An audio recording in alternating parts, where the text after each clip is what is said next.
আপনি জানেন কি ভগবানের কল্কি অবতার কখন আসবে? কলিযুগের শেষে নৃপতিরা যখন ম্লেচ্ছ ও দস্যুতে পরিণত হবে, অর্থাৎ রাষ্ট্রের শাসন ব্যবস্থা জনসাধারণ কর্তৃক নির্বাচিত শূদ্র বা তার থেকে নিকৃষ্ট স্তরের মানুষদের হাতে ন্যস্ত হবে, যখন ভগবান ভক্তদের অভাবে নাম সংকীর্তন আর শোনা যাবে না, তখন ভগবান পরম দণ্ডদাতা কল্পী রূপে ধারণ করে সম্বলপুরে বৈদিক ব্রাহ্মণ বিষ্ণু যশার পুত্ররূপে দিব্য ও শ্রীহস্তে আবির্ভূত হবেন। তখন তিনি পাইকারি হারে সমস্ত ম্লেচ্ছ ও শূদ্রদের নিধন করে সত্যযুগের সূচনা করবেন।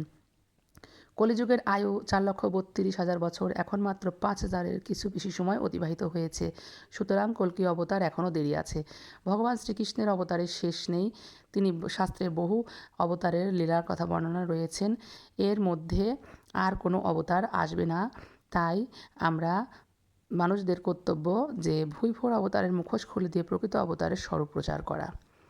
কারণ 5,000 পূর্বে ব্যাসদেব শ্রীমদ্ ভাগবতে রচনা করে গেছেন, আর কোনো কল্কি অবতার ছাড়া দ্বিতীয় অবতার আসবে না এই যুগে।